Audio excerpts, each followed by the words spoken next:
Dead Horse, where we tell you who died, who lived, and who deserved to die. I'm your host, Sean McKinda. And I'm your host, Jackson Keller. And today we're talking about the new Legend of Zelda game, Breath of the Wild. Now, Jackson, you're kind of our resident Legend of Zelda expert, so to speak. What'd you think of this one? Yes, I have many feelings about Zelda. All things Zelda, I've been a huge nut for the series my entire life.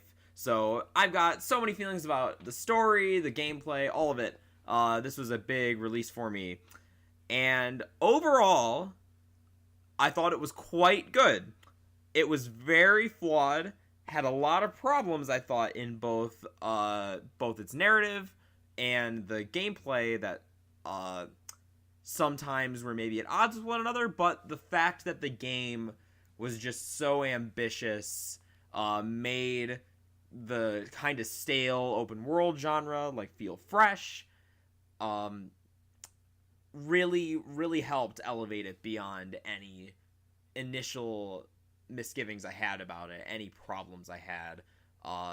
This is an instance where the core of it was solid enough to keep me from dwelling on the bad parts too much, where I walk away and feel generally good about it. But what about you, Sean? Yeah, I'm pretty much similar in a lot of ways. I thought the gameplay itself was some of the most fun I've ever had with a game. I'm a person who basically immediately tries to find alternative mode of transportation from just walking around. I think that's normally boring as all shit. However, in this one, I got on a horse once because I'm like, let's see what it's like, and went, I'd rather walk. I think there's just so much. They did such a good work with the core gameplay that it really enhanced a lot of it. The story, and what little story there was, it allowed me to overlook any sort of issues I had with it. I think it did a nice job of just creating a really solid atmosphere and just played really nicely, and I think that allowed it to overcome a lot of its story flaws.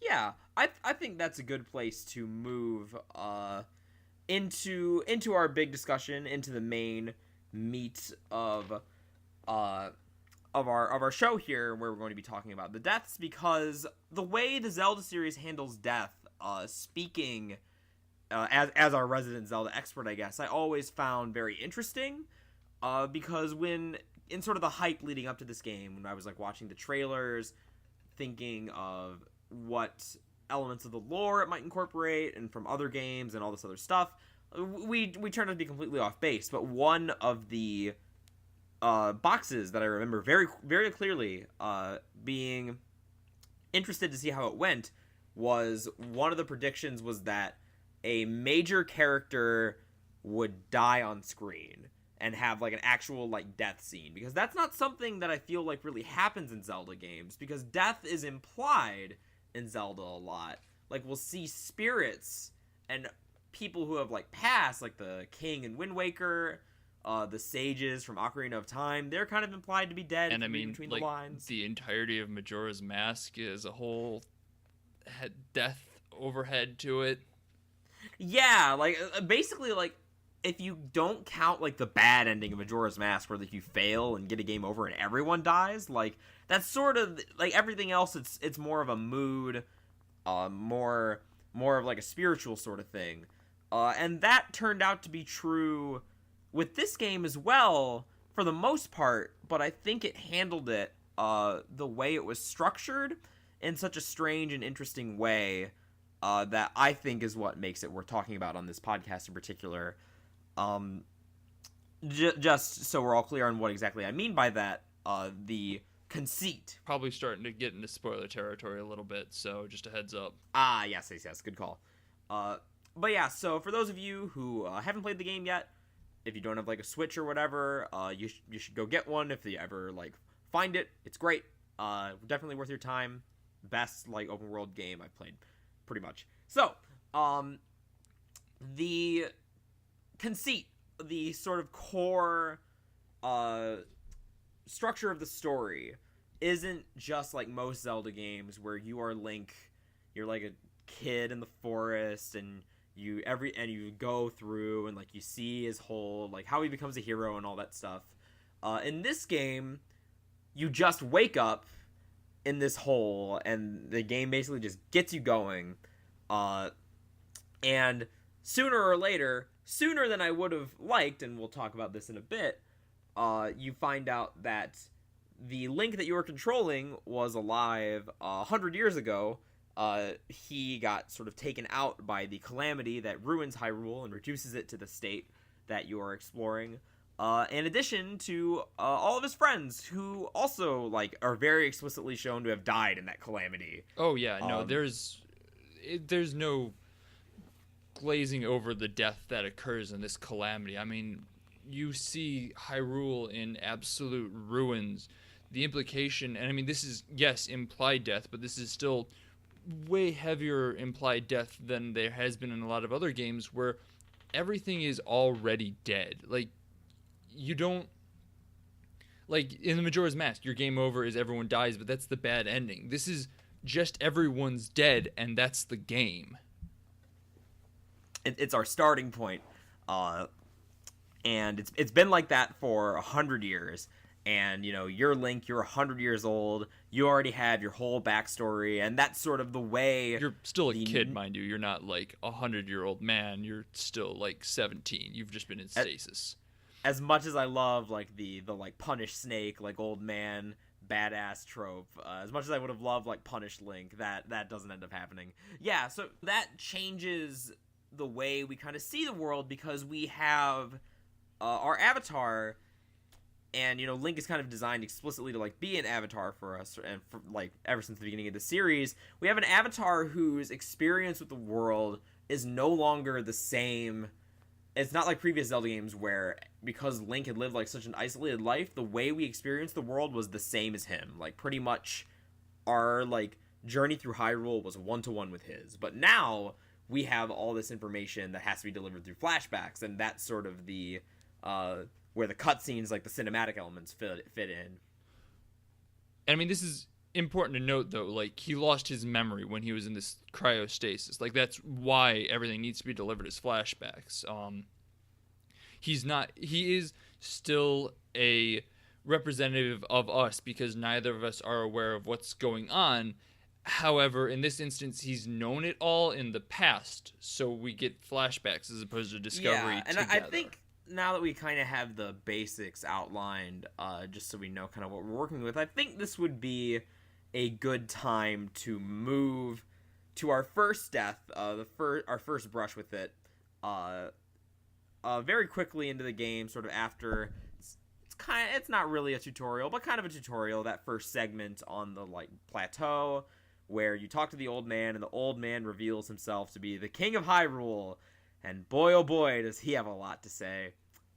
It's interesting, because for me, that part of the game, I remember starting it up and just, like, that whole first section just being like, oh no. Like, thinking that, like, they had fucked it up and, like, this was going to be really bad. And the king was a big part of that, and is just his role in the story, and it's not because of how long he was expositing for, but because of what he was saying and, like, what, how quickly I think he sort of drained the mystery. Because I'm glad you corrected me on the experience of Link not quite, still mostly being our own because of the amnesia aspect. I sort of forgot about that. But I think that element gets undercut really hard when you have the king and you're sort of looking around at, like, oh, like, all this beautiful, like, stark, like, haunting imagery of, like, everything, like, destroyed and, like, this once prosperous kingdom, like, full of, like, this really advanced technology just, like, brought to ruin, and you're sort of trying to, like, piece together what's going on, like, kind of that classic, like, feeling like the introduction of, like, BioShock gives you, something along those lines. But what really irked me about that as kind of the opening to our narrative is that the king basically just laid everything out on the table. And while the specific character interactions, like Link's, like, exact relationship with Zelda and, like, all the way the other champions were, like, that wasn't on there. Like, pretty much as far as, like, learning about what happened, we don't learn anything that the king doesn't tell us at the very start. And I think maybe Impa like tells you a couple more things, but that's really soon after too. Yeah, and she pretty much just rehashes his story altogether. I mean, it's probably, I mean, depending on how you play, it can be 10 minutes later, or if you're like me and immediately went the exact opposite direction of where they tell you to go, it can be 3 hours later, but you end up at Impa and she says the exact same thing that the king did, just slightly twisted. The remix. And fun, yeah, pretty much. Although, funnily enough, and I was just thinking about this, is Impa was alive at the time too, wasn't she? Yes, she was. Yes, she was. So, like, the biggest problem with the king is his early death, which, I mean, obviously is shown off screen. It's a kid's game, but it's, not shied away from. Really just gives them a chance to be like, I was close to you. Here's everything about everything. And then Impa does the same thing, which is interesting unto its own right as far as the context goes. It goes back a lot of what you were saying about how it doesn't make sense for them to just shove everything at you if it's supposed to be a game where you're learning as you go through it. And so had the king died and stayed dead, or if had Impa just kind of been like more mysterious or, died as well, I think it could have really impacted the story and brought it out a lot more. Yeah, and at this point, it makes me wonder, just like, what purpose, if we get all this exposition from Impa anyway, and we have, like, and remember, at the very beginning of the game, like, Zelda's still talking in our ear, like, she's still using, like, her iPad to, like, tell you things, and it just makes me wonder, like, why did we even have to see the king there? And why did they think that was the best way to go about, like, not only their story, but I think that figures into the gameplay, too, because unlike a lot of other open world games, sure, there are the shrines and some other, like, hidden stuff, but in terms of, like your, like, Assassin's Creed flags, or, like, all the garbage that fills, like, most contemporary open world games, there isn't much of that, so it gives you nothing on your map. It tells you that is a really weird paradox to it, in that it exposits every bit of story at you, but it doesn't give you any sort of map or location basis for you. It holds your hand, telling you how it happened, but then on the things that you would assume are actually, I mean, if you want to look at it from a game that was developed for children, which, I mean, it was developed kind of across the spectrum, so you have to keep children in mind, to the story is going to be more secondary in that instance, and the fact that that's what they give you, and they don't give you the map, which is, children are going to want to go places and see things, and part of that is knowing where they want to go. So it's a weird contradiction on how they handle information. Yeah, but I just keep thinking that, like, the king really undercut the gameplay too, like, because we have, like, this total lack of information, but there's no longer and this is a huge ass game, like, the mystery wasn't going to carry the entire thing, but at least in those early stages, like, especially coming from the perspective of really invested in, like, the Zelda series, and, like, trying to figure out, like, its place in the story, and, like, what's going on, like, oh, is this, like, the Flood game, is this this event, but so there is kind of that element of mystery, and that's what would make the exploration more engaging than, like, a bunch of garbage on the map, is, like, trying to go to, like, structures and maybe seeing, like, oh, like, there's this broken down tower in the distance, let's go, like, see if it has anything to do, like, maybe they left behind something, or there's some item that'll point me in a different direction, and it's like, nah, we know exactly what happened from the start, because the king just gives it all to us, and it makes me wonder, now that, again, that was a good point you brought up about, like, Impa still being alive, like, why couldn't they have just marked Impa's location on your iPad and just have, like, the king didn't say a word to you. There was no king. He doesn't, like, talk to you. So you still get that initial mystery of, like, having to explore and, like, maybe even wondering, like, because, you know, Kakariko is pretty far away from your starting area, so you have to kind of go through and find the best route. And then maybe, like, we get that info dump from the person who's still alive, as opposed to this character that, we don't care about. Because the king, it's not even like we have a gut reaction to the iconography of, like, the King of Hyrule, because he's really only been important in one game. Like, we only see him on screen in one game, and this isn't the same king. So the fact that he's dead doesn't really register with me as, like, this is a man that is dead, like, how horrible and sad, like, that he died in this calamity. This is, oh, okay, you know, Ghost Dad is gonna, you know, yell at me some more about having to go, like, capture, like, this elephant or whatever. Great. Yeah. And I mean, the only times he does show up are in that tutorial section and the end when he just kind of goes whoop with all the other ghosts. And there actually is one other time. Yes, it is really? in a flashback. One of the flashbacks of our dear Princess Zelda, where she's having. Yes. Yeah, she's having some daddy issues, and that I feel like brings us back to the question of the whole structure of the game, because if we're going to make the death of the King of Hyrule mean something, then we need to see him before he's dead. And yeah. Even if he's acting like an asshole, like, that could be played for a certain kind of pathos if what we see of him is, like, being really angry or cross with her, maybe in, like, an opening, like, story segment, and then, like, maybe he's still giving his exposition, but maybe it takes on, like, a hint of sadness, this hint of, like, regret that, like, that was the last thing he did while he was alive. Like, bitch out his daughter for not being, like, good enough. Right. So, I mean, basically, this game is kind of...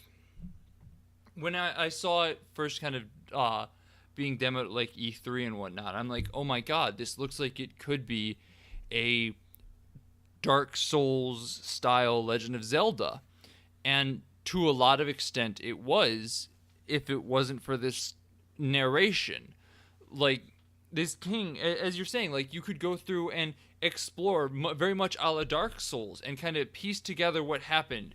There are, like, one of my favorite parts of this is you can kind of see homages to other games hidden throughout the landscape. We were talking about this earlier before we started recording, that if you go on certain mountains, you can find giant bones of fish, which would tell you canonically that this is sometime after Wind Waker, because, you know, fish bones don't just fucking get up in mountains. It would have to be a flooded area, and I think that was really cool. So removing this king, this character who lives and dies within this universe for what amounts to just telling you everything, to let you explore, as you were saying, and piece together things in a very visual way that already exists within the video game, would do a lot more for the medium as a whole. It would let you feel like you're accomplishing as you're playing the game in the early stages. Yeah, and I think this is a good time to mention just sort of the central split. I told myself I wasn't going to bring up broader Zelda context, like more refer to, like, old games too much, try to stick to the text, but I think it is important to maybe think about the mindset that they developed this game in, because I think it explains some of their choices, both, like, gameplay and narrative, when you think about that this game is so very obviously a reaction to the very divisive reception that Zelda Skyward Sword, the previous, like, major 3D title, got. That game was explicitly more focused on its narrative, and a lot of the design-wise, I mean, this was its polar opposite. Very streamlined experience, if you want to say it generously. Very, very much a focus on dungeons and puzzle solving, and not a lot on exploration. So what Nintendo found themselves in is a bit of a pickle, because now, Zelda's been going on for, like, 30 plus years as a series, and it means a lot of different things to a lot of different people. So, speaking only for myself and, like, thinking of my favorite Zelda games, one of which is not Skyward Sword, by the way, but I know that That might have been your briefest explanation on not liking Skyward Sword I've ever heard. We're not gonna get into that. But a lot of what I do like about my favorite Zelda games is their narrative component, and not necessarily the kind of more cinematic focus that Skyward Sword had.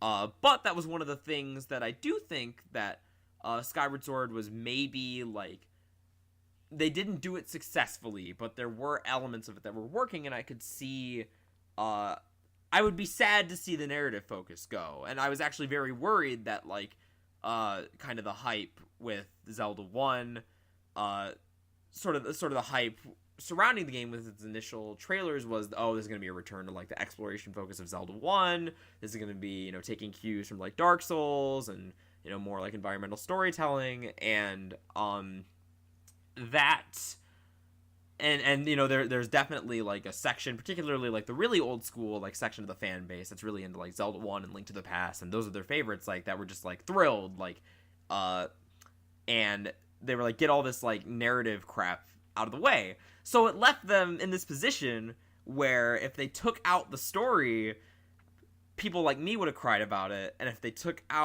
tried to, like, focus too much on the story, a different set of people would have cried about it. So what did they do? They basically made the Dark Souls style Zelda game and then, like, tacked a movie onto it that you can play out of order by finding the pieces. I mean, counterpoint to that, though, is, like, and I mean, this goes back to basically what we've been saying as we've been discussing this king, is if you just cut him out, you can really appeal to both sides, because it as I was saying, the narrative, there is a lot of visual storytelling to it. You can go through and you can solve almost all of it just from walking around, just seeing the ruins and seeing the guardians and their power and everything like that. And if you want the narrative and if you want to go that way, you can go talk to Impa and she'll tell you the exact same thing. And I absolutely agree that that would have been the ideal solution for that particular character. Where I think the two approaches start to be at odds is for the rest of the major characters, that I don't think the explanation is quite so simple, namely the 4 champions that pilot basically the divine beasts, the giant ancient Metal Gears, Mipha, Urbosa, Daruk, and Rivali. All of Link's, like, friends from 100 years ago, or friends, rivals, and they have they're kind of a big group, and they're all dead when the game starts, just like the king, just like everyone else. And I think they sort of complicate the situation, because speaking just sort of about all of them broadly, like, there's little things to get into with each arc, but broadly speaking, like, I like those characters. I think they're pretty memorable. Their designs stand out. I think they do a good job of kind of showing off, not really complicated personalities, but, like, fun personalities in a brief amount of time.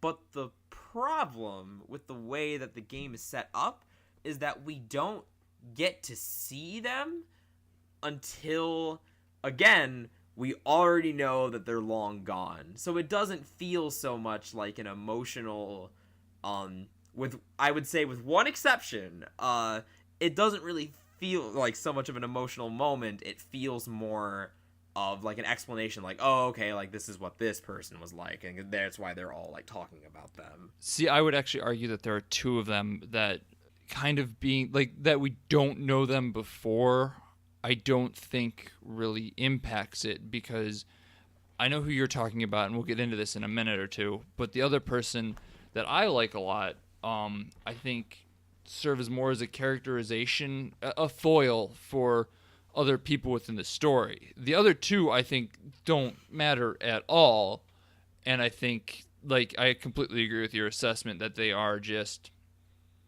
characterized to characterize them, not as an element of the story. Yep. So, I mean, I think with that, let's start talking about them. Specifically, let's start off with Mipha. She was with Vah Ruta, or the elephant, in the Zora village. Absolutely. My personal favorite part of the game. And the other tricky thing about the way, and again, like we're talking, I was just about to say, like, Mipha was the one I did first. That was the section of the game that I completed first, but that's also creates sort of the issue in that you can go to whatever one of these divine beasts, whatever one, pretty much whenever you want, as long as you're like tough enough to get through the monsters, and that's cool, and not necessarily out of line with like the series narrative traditions, because Zelda games have always been sort of highly episodic. But what it does sort of mean is that you do have some possibilities cut off if like certain ideas or avenues that you wanted to explore, because you can't have the 4 champions outside of the predetermined Zelda sequences where the focus is more on her and Link and not so much on them. Those are the only time we really see them interacting with each other, and that's sort of by necessity, because if The memories. Yep. Is that what you're referring to? The memories that you go and find. Because if like Urbosa, say, figured heavily into Mipha's story, or like there was a lot of scenes like them interacting, that could get complicated very fast with just the fact that like you can do them out of order, and that's sort of necessary to give the fresh feeling of freedom that is sort of the whole like mission statement of the gameplay. So sort of accepting that's not necessarily a huge hurdle for a game to get across, like kind of having everything broken down episodically. But what that means is that because everything is so compartmentalized, the strong areas are going to appear very strong, while the ones that are maybe not so strong are going to seem so much weaker in comparison, which is Oh yeah, not knowing them before their untimely demise just kills a couple of them. Like you mentioned that you remembered all of the heroes' names. I, for the life of me, still forget 2 of them, and one of them I only vaguely remember because he yells it with his power. So no, I remember Rivali because we made fun of his name a lot. Me and another friend, whenever we referred to him, we always called him Ravioli. So that's how I remembered it. Real childish. Yeah, you could. That's a good way to remember. That's better than mine, which is Falco. that bird dude. Falco works too. Doesn't give me much of an idea what his name is. It gives you a great idea for like what the rest of him is. Yeah. No, I mean personality, character, design. Yeah, he's just Falco. But we'll talk about them. I figure we'll probably talk about them as a pairing. But I want to focus on the one that I think they did really well, where I think the game was at its strongest narratively, was at the Zora section with Mipha. And I don't think it was perfect. I would have maybe, again, I think it doesn't entirely get over that hump of we don't really see Mipha herself until kind of after the fact, until kind of we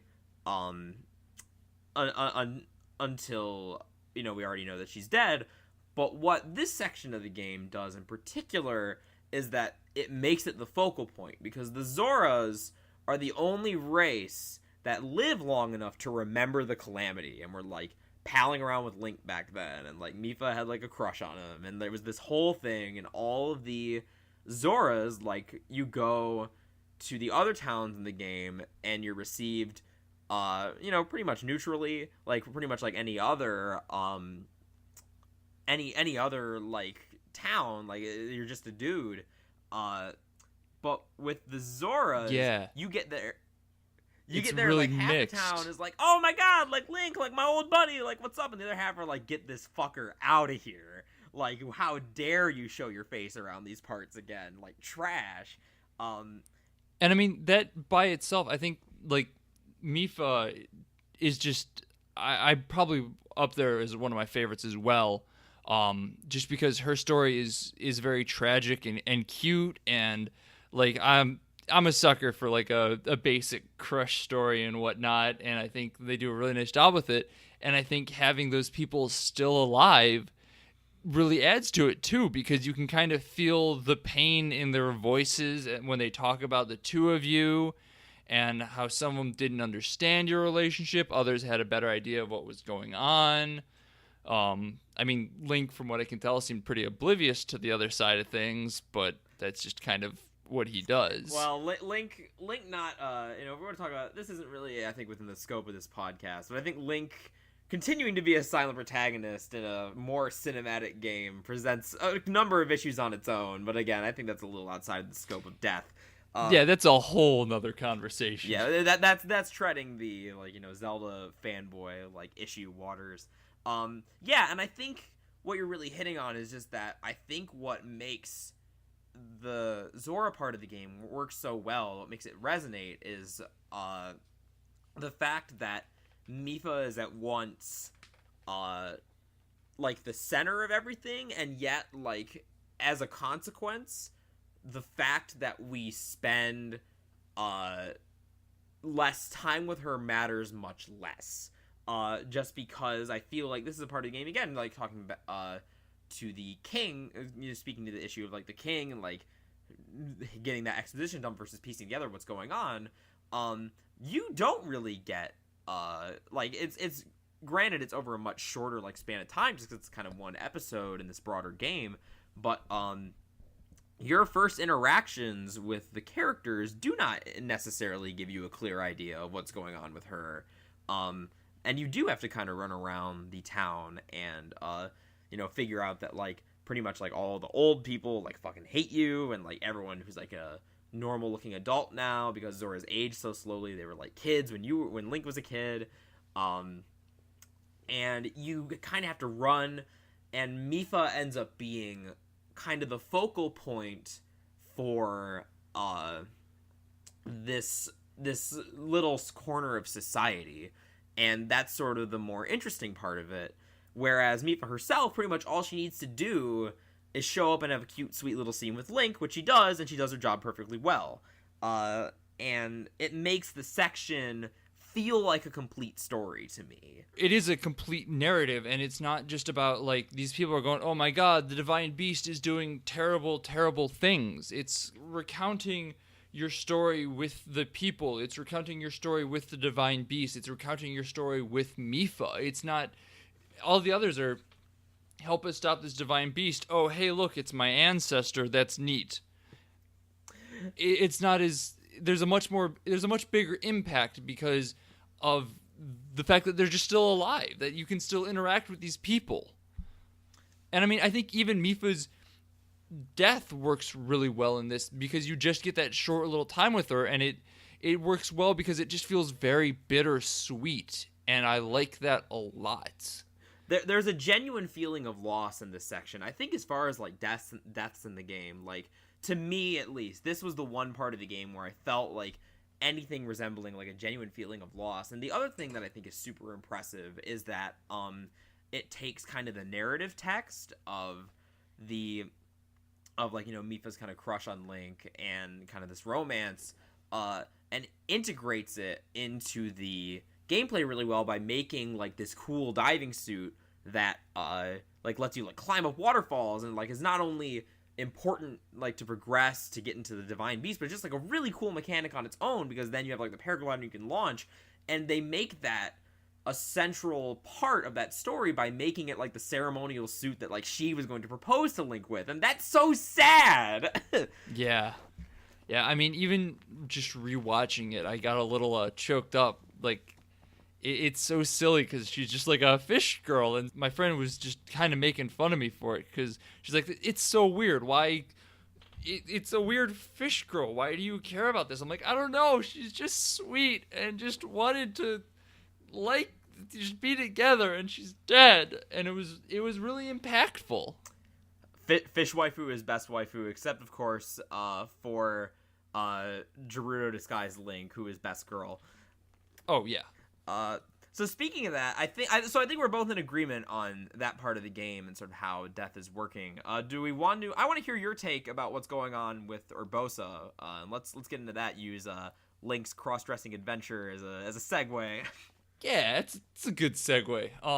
Yeah, I think I think Mifa's story is by far like probably the best narrative arc of it. However, I think Urbosa ends up being probably my favorite character out of it.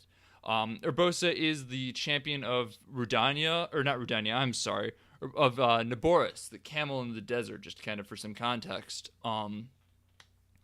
She was the Gerudo champion, and basically while she doesn't tie in with the town as well, you get you learn so much about her, not from her, like a lot of the other champions, the bird and Boulder, just kind of Sorry.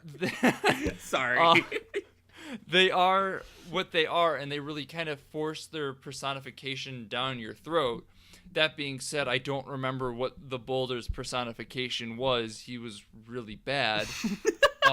He was the fun guy. He was like, let's go. He was basically, it's weird rewatching it. Like, a lot of his dialogue was like, it would have been appropriate coming out of Sonic the Hedgehog's mouth, which was really weird considering he was this big bearded boulder man. God, yeah, you're fucking right. Oh, that's bad. That's really bad. But no, yeah, Urbosa, her role kind of came naturally because she was so close to Zelda, and she's the only champion that you see with Zelda outside of just the memories, because she acts as a natural foil to her in a way. They're both very different, and you can see her characterized as someone who cares greatly, but has a very different way of showing it, and is kind of fun, but also really intense. And like the fact that she's dead in this works well because it lets you see the memories of how they were together, and really personifies who she is as a person just by existing. I fucking love Urbosa as a character. I thought she was just so good. Yeah, that's really interesting because I don't disagree with any of what you just said. As far as her character, I definitely liked her a lot. She definitely had more of a well-written personality, and also generally she was one of the better voice actors in the game, if I recall correctly. She was actually really good. Yeah, which again, like, it makes up for a lot. Especially, and I mean, to top it off, mind you, she also had the best fucking power in the game. Like, hands down, it was just badass to use and worked so well. It was just it was so much fun. It was badass, but I gotta go with a ravioli, like, Skyflight, like being able to launch from anywhere, just because I love the fucking paraglider mechanic. That is, just as an aside, just because I gotta talk to you on this one. Yeah. That is really fucking cool. But it's ravioli is pretty much supposed to be the last guy you go to. Yeah. So it comes way too late and just feels not worth it. Definitely. Like, had they moved him up and like swapped the boulder in him, I think it would work really well, because then you kind of have a little bit of an extra kick to it. But as it is, I don't think it really works. Yeah, and sorry. No, yeah. That again, whole other discussion. So back to Urbosa, I don't disagree with anything that you said about her character, but I think where we maybe diverge is sort of our reactions to what seeing this character sort of made us think, like, sort of how that struck us, kind of emotionally. It struck you, like, her loss, like, struck you the way, it was sort of working in the narrative, whereas my thought more of when I saw her, that was the point in the game where I was like, okay, exploring the abandoned Hyrule is cool and all, but I want to pal around with my with all my champion friends from like 100 years ago. Like, I want to play that game where we're gathering like all these wacky characters, and like they're having a lot of interactions. I basically, at that point, I wanted the game's story to be JoJo's Bizarre Adventure Stardust Crusaders. And I know that's wrong of me, to ask the game to be something that it isn't. And, you know, that's definitely not what it's going to do, although I think they could have done, this, again, is getting into, like, fan fiction territory. I think there are ways that they could have combined both elements.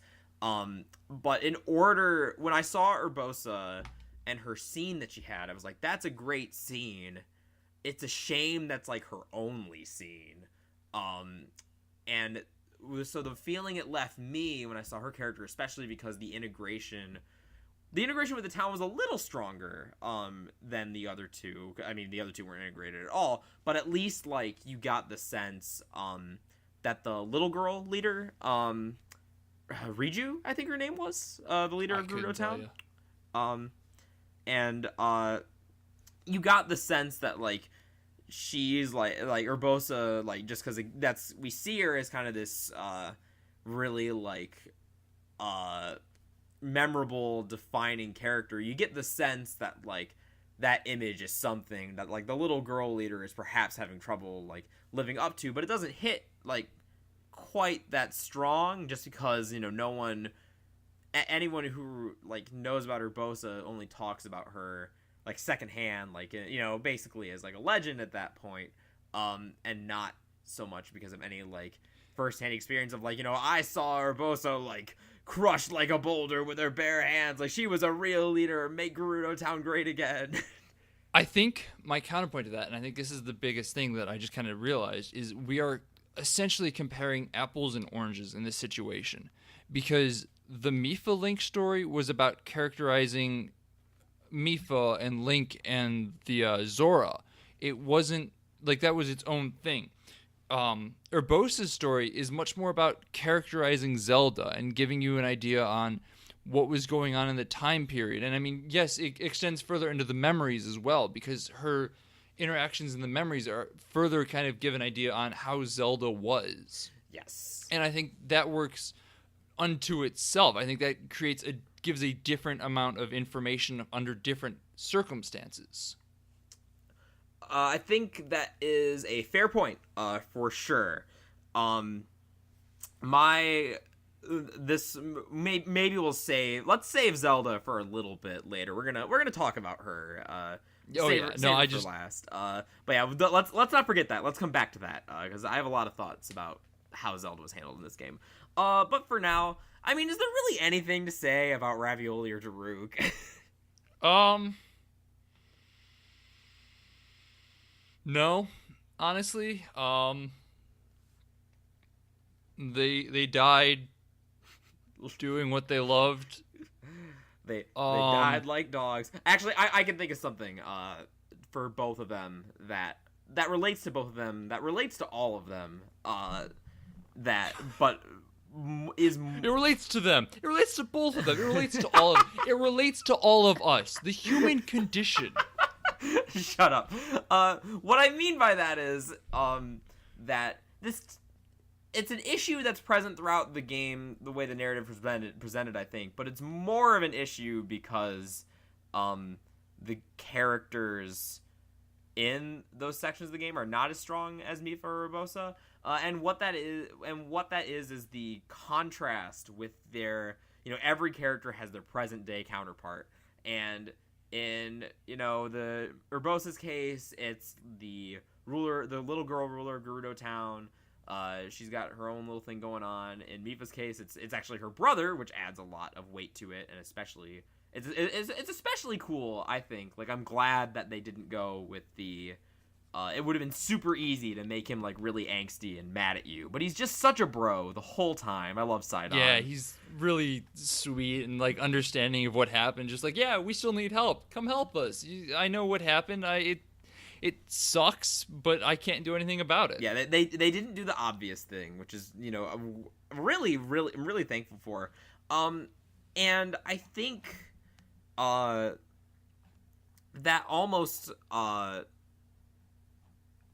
remember when I was like hanging out with like Daruk's like limp dick bitch boy like grandson or whatever, or Yunobo. I have that marked down because I hate him so much. Oh, he sucks. And like I don't even remember like the other bird. I don't even remember if he had any connection to Ravioli. It was just like a dude. Yeah. That's a weird one. Yeah, I mean that whole section just felt kind of rushed. The Goron one was just bad. But I think I maybe would have wanted. All right, maybe I will end up giving my grand fan fiction idea at the end of the game.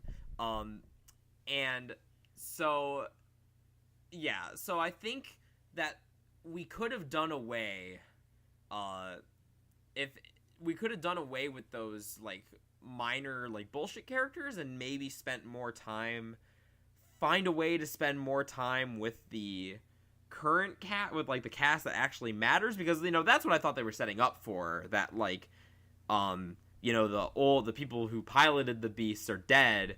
You're gonna go find like new people to pilot the robots. Like that's what we need. Like I thought it was setting up like, oh sweet, like Sidon's gonna take control now. And yeah, yeah. I had other people say the same thing too, that they were expecting it to be that once you get in there and shut them down, you're like, you have to go find the right one and you have to convince them to help you out, and that would have been really interesting, and it would have allowed these characters to be characters, not Boulder and Bird.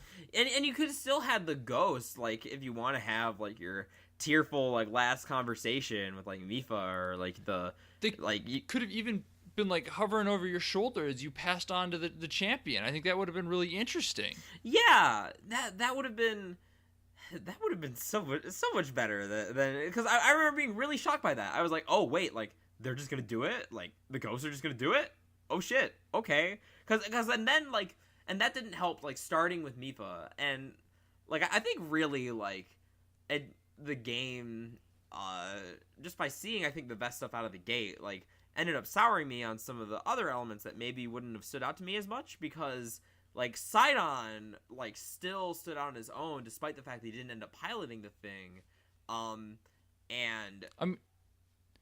Yeah, the girl of the Gerudo would have stood out had she gotten, like, just a little bit more of a push. She was almost there. But yeah, then when I saw, like, Unova, I was just like, oh, this is what we're doing, huh? It felt I could see the cracks too much after that. I was like, okay, we're gonna talk to, like, the Descendant, and they're gonna help us get on the thing, and it's gonna be the same thing every time, and they're not really gonna be important, because, we're still focused on the Ghost Champions, but we still gotta put up with Yunobo's, like, shit anyway.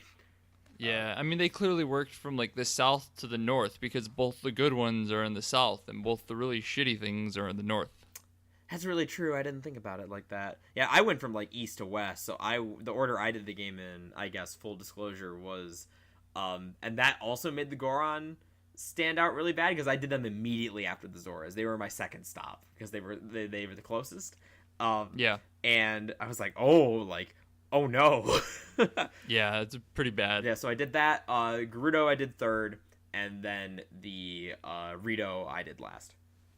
Yeah, I'd swapped the Gerudo and the Boulders. Yep. I don't know why I can't fucking remember their name. The Gorons! I love the Gorons. Not in this game, but... Yeah, no, I don't know. But yeah, no, I definitely agree with pretty much... It was handled weirdly in general. Yeah. Speaking of handled weirdly, how about that Zelda? So, there's a lot of things to say about Zelda. It is her legend, after all. She's the title character. And kind of. So I think we should address, first, since this is a podcast about death. This is a show about death. Zelda does not die in this game, though perhaps she should have. Yeah, I think this is definitely, like, one of those that who deserved to die, she did. Maybe. I think there's a couple different ways you could have handled her character, and that's going to require us to kind of reverse engineer through the like themes and arcs of the flashback sequences. But for now, just so again we're all on the same page, the whole game pretty much is like emphasizing like, oh, Zelda's in Hyrule Castle, like she's in Hyrule Castle, she's been waiting 100 years for you. Go to Hyrule Castle, Link. You gotta face your destiny and beat Ganon, and Zelda's waiting for you.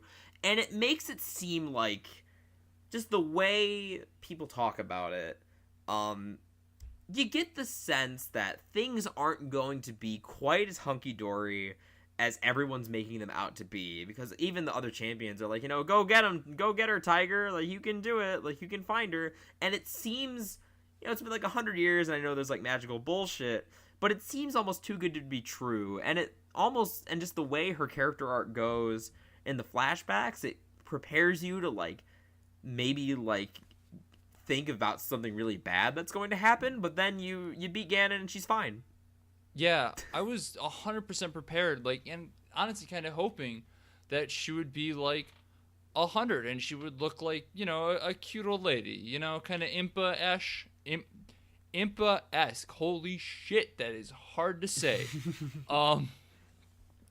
And I think that would have kind of added something to it to show, like, she talks about the drain that it takes on her and how hard it is to hold him in. And I think actually having that show, and yeah, maybe not necessarily kill her, but have her be old when she's released would be good. I think it would really kind of add some weight to what happened. Yeah, and I think you could, in addition to having that weight, like, I think definitely, like, they built up for like the old Zelda, Punish Zelda, and it was a swing and a miss. They didn't do it. And I don't think, like, sure, you could argue that's maybe the obvious thing, but in the context of the flashbacks, I think that's a little like almost a little bit of a provocative idea, just because like Zelda is let's not beat around the bush. Zelda in this game is designed to be a waifu. For like new design to the way she like acts. You have cute little like Star Wars Episode 2 scenes with her.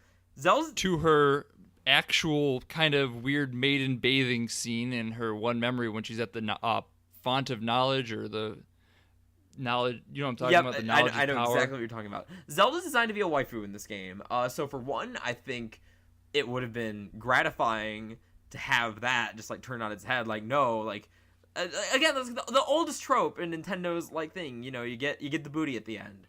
And it could have been really heartbreaking if like you do all this stuff, you go through, and the day is saved, but like the price was so high.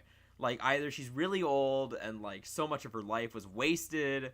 That would be a really dark ending. Like, she has this destiny that like she wasted somewhat like all of her life on, that she had been pressured her whole life to fulfill, and in the end, like it's just too much for her to handle. Either she just like has to live out her last days like as this frail, like spent, like husk of her former self, or she just dies after having a tearful scene with Link, and that would have been really, I didn't even think about it in those terms. But yeah, because that's important to mention, is that the whole story arc with her is that she has sort of these expectations. She's sort of placed upon her because she's the princess of legend. She's going to be the one to seal away Ganon, like that's her job. And yeah. She feels like she can't live up to that. Yeah, it really would have worked well had she kind of dropped out old and withered, but like with enough kick to make it through an extra couple days. And then, you see Link sitting next to her in her deathbed, and like they're just kind of talking, and, credits roll implying she dies or moves on. But, she could say something like, I lived my life to the best I could, and I fulfilled my purpose. I saved Hyrule, etc., before passing on. And I think that would have been a real turn, as you were saying, turn on the head of the formula, and I think it would have worked incredibly well. Yeah, and because I guess, if we're talking about in general my problems with how they handled Zelda's story, one, I don't think we rewatch, this is a long-ass game. We've both beaten it, but we, in order to prepare, like, our thoughts and ideas and refresh our memories, we ended up just watching, like, all the cutscenes again. We thought we were going to get out this week without having to rewatch a movie, and it was still an hour and 50 minutes. So no, don't worry about that. Our work was still cut out for us. We didn't slack off. And one thing that struck me was that it worked a lot better in linear order. I don't know if you felt like that, but I remember that the fragmentation when I first played the game, I'm like, this isn't working for me. Yeah, I mean, I even texted you as I was watching and said, it kind of works as just a movie. Like, playing it adds some context to some of the scenes, which really helps. But I think if you've played and beaten the game, just watching it as a movie kind of works. Yeah, but I think that's trouble for the game because you're not going to see them as a movie. And what I think that reduces her character to, and why I think that Urbosa's scene didn't land with me quite as strongly as it did for you. I mean, one, we might not have even had like the same amount of information going into that scene. I mean, you did it second. We probably didn't. I mean, you say that, but I also found like 3/4 of the memories before I started doing stuff like that. Still, I went through, like, I don't think I found all the memories until after, I was still missing, like, a solid third of them before, like, that was the last thing I did before going to Hyrule Castle, like, finding all the memories. So the amount of information we had was different, which in itself maybe explains why we had such a kind of different reaction to that scene. And also, I think the structure of that out of order kind of thing, and again, like, I appreciate what they were trying to do with, like, you have this picture and it requires you to go to the world and, like, find where you were in the memories. Like, that's a really cool idea, but I think what it reduces each scene to, because, in storytelling, you want every scene to have a point. If you have a scene that's just, like, pointless dialogue, or, like, just something that's completely irrelevant, unless you're Quentin Tarantino and, like, you can just write, like, charming dialogue out of your ass, like, you want to cut it out generally. But I think... I mean... No, go ahead. No, I was just gonna finish by saying, but I think that this game almost represents what happens on the logical extreme of that, where every scene... It was more difficult for me to enjoy them as a scene, because it felt like... okay, like, this is the part where this happens. Where we were only getting the important parts without the build up. Like imagine now I'm trying to think of a good example, but it felt almost like watching, instead of watching all of, like, Breaking Bad or something, you found, like, in sequence, like, all of Walter White's, like, coolest quotes, and, like, you put them together, and, like, what you have is not necessarily, like, the sum of his character, but you get the idea of what his arc is, and it's you understand it intellectually, like, this is what's happening, but you don't feel it as much because you can see, or at least for me, it felt like I could see the strings a little more, like, oh, this is the scene where she gets mad at him, this is the scene where it felt like once I had figured out, like, oh, the theme of her character arc is going to be dealing with these expectations, and I appreciate that, and kind of like a clever, like, meta way, like, oh, like, there was a lot of expectations for this Zelda game, but once I kind of figured that out, it lost a lot of the following scenes kind of lost their punch. However, counterpoint to you, and this is just kind of something that came to me as you were talking about it, I think the failing of the game still boils down to the writing, and I will not argue with you on that one at all. But had it been written better, I think the disjointed storytelling could have been really cool, because as you said, we got different experiences as we were going through it. So had the Gorons been better written, we might be able to have an argument about which side of this was better, what one worked better. And instead, because we have the exact same order, which is Mipha, Urbosa, who gives a shit about the other two, but had it been better written, we might be able to discuss all four on equal terms. And because we saw it in a different order, and because we had different impacts on it, we could view each one as a different element and with a different level of impact that could have been very cool and worked very well. But because it was kind of weirdly written and it front-loaded all the information on you, it didn't really land.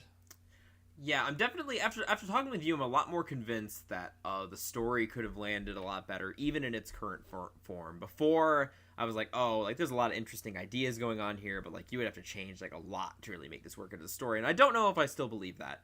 I do think that, especially since, again, like, it helps that it's so episodic, that those, the better writing on those sections would have helped a lot.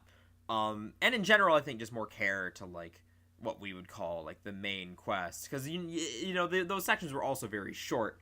Um, so there just wasn't a lot of time in general. But I think also, I still get a little hung up on the way that it was especially striking to me, like watching the cutscenes in order, just like how much better. I don't think they work super great still, but how much better they worked in a linear fashion versus the out of order thing. It felt like they needed, for the Zelda plotline, I think that more than anything is where they were like really like butting heads, especially because the handling of Zelda's character herself is also like a point of contention within the fandom. Like, you know, there's some people who think that like she keeps getting like snubbed, like the game is like nominally about her, but like she never really amounts to anything. And then some people think it's fine, like, you know, oh, there's like Sheik and Tetra and like, you know, whatever. So it's also been a bit of point of contention, and it felt like that this is where they wanted to keep those more linear cinematic aspects in, while still trying to like graft that onto the Zelda 1 Dark Souls style. And I think if they had kept those same themes and ideas, but weave them into the gameplay a little more, because what really worked for me, the thing that worked for me about Zelda's story the most, where I actually like felt it as opposed to just kind of understanding it, was at the end in the like final assault on Hyrule Castle. You can find her diary, and it's really interesting, like getting it directly from her perspective and see. And this goes back to that whole Dark Soulsian storytelling, where it's not explicit, it's things that you can find. Sorry, go ahead. No, you're totally right.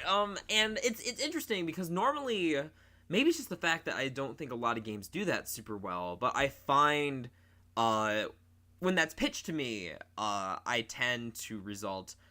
I'm like a writer by trade. I'm very invested in narrative. I like character-driven stories. So whenever a game is pitched to me that way, I always tend to brush it off a little bit. I'm like, yeah, like there's maybe some cool stuff going on in the environment, but that's not going to give the same impact that like a character arc, like a more traditional arc would. But you and I need to have a discussion about Dark Souls at some point, just to kind of, because like, if it was an easier game, I'd 100% recommend it to you, but I know that's not your shtick. But we definitely need to have a quick talk about that at some point, because I think there are parts of it that you find really cool. Yeah, this is where like everyone's like, oh my god, like why have we been listening to Jackson talk? He hasn't even played Dark Souls. No, I have not. I have been meaning to, just because it's been such a it's like a fucking like landmark game at this point. Like, you know, Dark Souls is it's become like a seminal like work of the medium. So I've been meaning to get around to it, but I just don't have as much time as I used to for those kind of like grueling, like difficult games. Oh yeah, no, they're fucking impossible. But anyway, so here's my question for you, kind of as a good wrap up for us. What character or characters throughout this story do you feel unjustly died or need to be killed off within it, that you think would kind of add a little bit more oomph or impact to the story?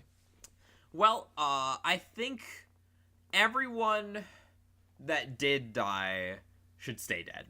And I think you could rearrange it so that if you did want to try rewriting the story, that maybe they're like alive at some point, or maybe tell the story of like 100 years ago, you could do that. But I would want that impact still of them all being dead. So I think sorry for our champions, and I guess the king. They all need to stay dead. It's Zelda that is the bigger question mark for me, because really that decides sort of the tone of the ending. Because if Zelda, and I guess maybe not, because I feel like if Zelda was, you know, like we were saying, if Zelda was like old and withered when you found her and then she died, I feel like her death wouldn't impact the tone of the story as much as how like she and Link reacted to it. Like, it'd be sad, certainly, but maybe they could play it as more kind of bittersweet of like, you know, at least they had this like reunion, like they did it, like all this work finally paid off.